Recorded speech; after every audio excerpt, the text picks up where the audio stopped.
Hey everyone, and thanks for jumping back into the cryptoverse. Today we're going to talk about Ethereum and the market cycle ROI. If you guys like the content, make sure you subscribe to the channel, give the video a thumbs up, and also check out the Telegram channel, which you can find a link to in the description below. Let's go ahead and jump in.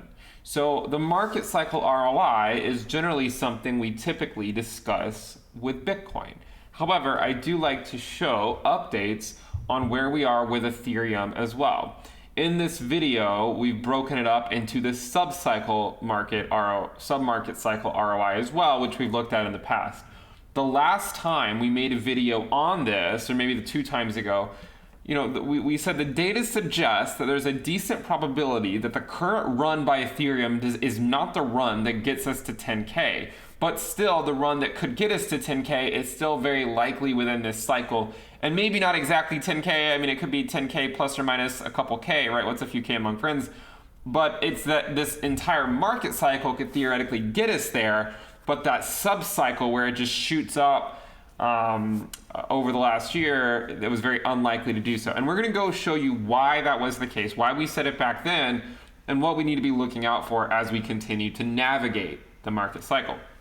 So this is the market cycle ROI of Ethereum from last cycle. And one caveat to this chart is that Ethereum was launched in the summer of 2015, okay? Now, Bitcoin hit its market cycle bottom in January of 2015.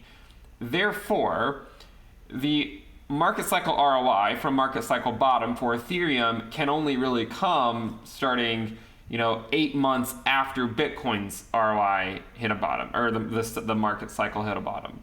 So you might say, well, if Ethereum had been around back in January 2015, maybe, or before, maybe if it had been around in 2014, maybe it would have also started the last cycle in early 2015 rather than later in 2015, which is going to affect the days into the cycle. For instance, if Ethereum was around a year before it actually came about, and it bottomed when Bitcoin did in January of 2015, and we had, say, a couple hundred more days, and this cycle would have gone out maybe a couple hundred more days.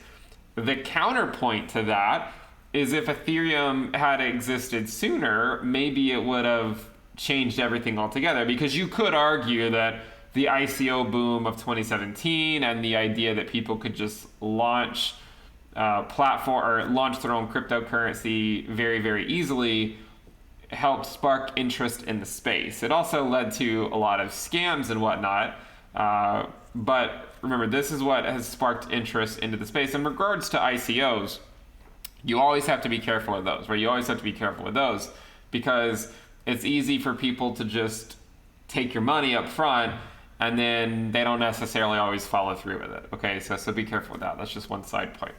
Now let's go ahead and jump in. So again, this is the market cycle ROI of Ethereum last cycle. But remember the caveat of it didn't really exist when Bitcoin hit its own market cycle bottom. It existed sort of after a later capitulation that was lower, or that was higher than the first one. Similar to like Bitcoin in December 2018, but then it also had a March 2020 capitulation that went down pretty low, but it didn't go quite down to the low of 2018.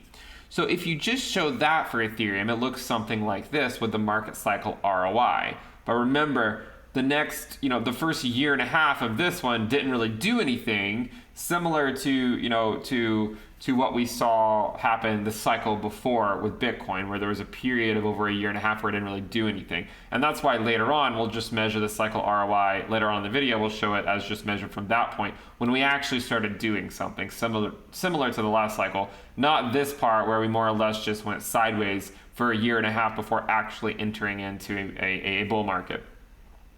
So what can we do though? What we've noticed with Ethereum is that you could often look at it and say, well, it could be classified into different sub-cycles, okay? So this was a major move, and then this was a major move. There's several different events that can cause Ethereum to go crazy. One of them being Bitcoin getting well above the 20-week SMA and going sideways, okay? A lot of times the Ethereum tsunami will come after Bitcoin goes on a crazy run, comes back down, stays well above the 20-week SMA, and then goes sideways. And it can go up if you 10%, 20%, or is getting out of bed for that. It can go up or down by that much. Bitcoin could, and Ethereum can still do this tsunami. This is what we saw, right? We saw the Ethereum tsunami take place. We prepared for it for months. And in December, we said expect the January momentum shift of Ethereum against Bitcoin, and expect it to really start to make moves. And then we said the Ethereum tsunami is coming. A lot of people said, hey guys, sell your Ethereum, it's not doing anything. No, it's just often the last one to make a move, to make a major move. And still, it went from less than $100 to around $4,400 in the span of about just over a year. So a pretty good return there. So this is what we have so far. Now, if you look at the sub-cycle market, the sub-market cycle ROI, it's interesting because you can say that this first move, right, there was this move, then there was a move over here. Okay, so first we're just going to break this up into 1 and then 2. Okay, so you get something that looks like this. But then you might argue, well, this one could be broken up as well, and we'll do that in a minute. This is the current one if you just measure it from the bottom. If you shift it to March of 2020, kind of like how we've shifted some of these to just go from that sub-cycle ROI before it took off, this is what you get, something a little bit more in line with it. Okay, so one of the things I think we should say is, the sub-market cycle ROI tends to sort of cap out after about 50x or so. This one here we're going to break up into a third one. You can see this major move, it more or less capped out here at 30x. It came back down and then ultimately capped out at about 50. This one capped up at about 60, and then this one was at about 40. And it was this chart. Well, it was a later chart actually. But I first want to show, what if you shift the entire market cycle ROI to March of 2020 rather than December 2018? You can see where we are. We are below the cycle ROI from the last cycle, which makes a lot of sense. And we could have a while of just churning sideways, chopping sideways. Look at this year in the last cycle where where Ethereum just more or less went sideways. Okay, this was about all of 2016 essentially. Bitcoin or Ethereum was just going sideways. It made a move early on in 2016 and then it went sideways for a long time. And despite the fact that it looks like it's just going sideways, there was in fact a 70% drop. From this point here to this point, it was about a 70% drop, like a modest 70%. So I think we can look at this and again, it's not something you're going to walk down and take to the bank and cash it in, but it's something to say, hey guys, we said that a summer lull was likely coming, that Ethereum can have these major moves in Q1 and Q2, but that oftentimes by the summer, the market for Ethereum tends to really calm down. And crypto as a whole has calmed down in the summer. We said this can be expected. So I think when we look at this, we have to say, well, the data always suggested that this was a likely possibility, especially when you talk about the 90-day ROI, which we discussed on the channel back then as well, saying that buying Ethereum in the summer, the 90-day ROI on it tends to be among the worst times to buy Ethereum just because it doesn't really tend to be that great. Not that it's always bad, but it just averages out to be 1. So some years it's good, some years it's not so good. But that's just the way it works. And I've heard a lot of people back then tell me, well, Ben, you're not including the upgrades and whatnot. Again, it doesn't matter what the price of Ethereum went to. People are always going to speculate on, well, what about the upgrade? If Ethereum had already gone to $50,000, people would have said, well, it can't crash because the upgrade's coming. So remember, the market has a way of pricing things in, and it's also driven mostly on momentum, not news or upgrades. The truth is that 99% of people don't actually care, right? 99% of people don't actually care about the technology. Let's be honest, right? That's the case. I think it's important to understand the technology, but most people don't. And we have to be honest with ourselves, right? Most people don't really care what it is. They just want to make money, right? So with that in mind, I think people put too much weight on key events rather than just riding the momentum. And the momentum is the strongest indicator, in my opinion, right? Momentum is hard to break, but when you do, it can take a while to get it going back up. So now what I want to do is I want to break it up into the sub-cycle ROI, but treating this last one over here as another move. Okay, so you have this one here, and then this one, and then you have one all the way down here at 10x. And we used this to speculate why the last move would not take us to $10,000. This was a few videos ago on Ethereum when we talked about the market cycle ROI, probably back in like March or April. Now, the reason I said that is because, well, in order for us to go to $10,000 immediately, you're essentially looking at our sub-cycle ROI going straight to 100x, which before any major corrections and consolidation periods, which these other moves were, we essentially just went straight up. The main one to note that had a brief recovery and went slightly higher was this cycle 1 ROI. Okay, in sub-cycle 1, we came up, we had a 60% correction, but then we went straight back up. Okay, we went straight back up. And then after that, we then still, it's this one right here, we then still came back down and ultimately put in another 70% drop before actually putting in a major new all-time high. So when we look at this, we can say, well, we had 3 sub-cycles from the last market cycle, 1, 2, 3. This one, the first one, took us up to about a modest 40x, right? A modest 40x, which is decent, right? A modest 40x. So where's the next one going to be? Well, I think it's going to take some time for us to gear up for another move. So I think, first of all, you should take that into consideration. I would not expect a major move to $10,000 this summer. I would not expect it in Q3. I also would honestly not expect it in Q4.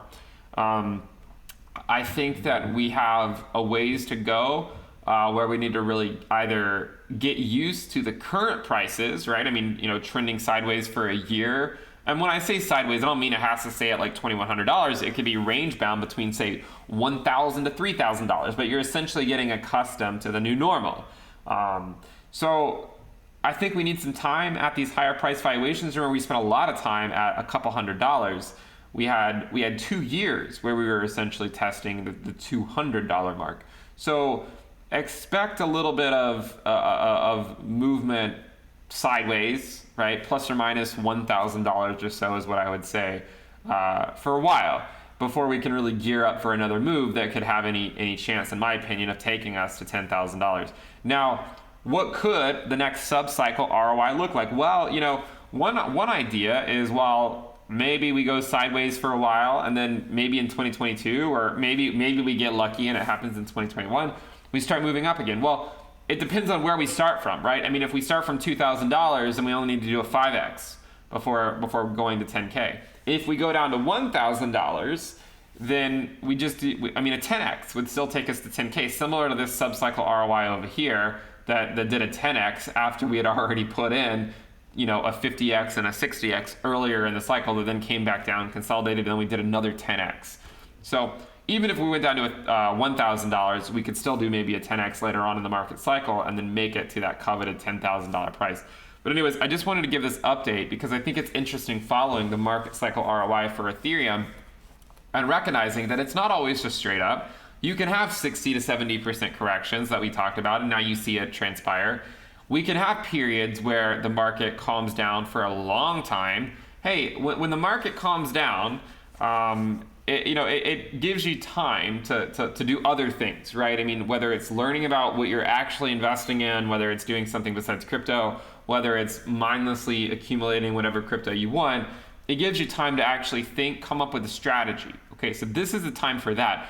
If you leave the market now completely and come back in a few, like let's say you come back in 12 months or 24 months and the market's crazy again, and then you FOMO back in, well, you would have missed out on what might happen between now and then in terms of attractive buying opportunities. So keep that in mind. But if you guys like the content, make sure you subscribe to the channel, give the video a thumbs up, and also remember to check out the premium list at intothecryptoverse.com if you want to know how I'm navigating these markets. You can find a link to that in the description below. We also do have t-shirts. You can find a link to that in the description below as well. We also, I'll probably do a video on this later. I recently launched the first Into the Cryptoverse NFT that was actually just given away for free to all the premium members. So look out for that. But anyways, thank you guys for tuning in. Make sure you subscribe to the channel. Let's go for 500,000 subscribers. Click the bell icon to turn on your notifications, and I will see you next time. Bye.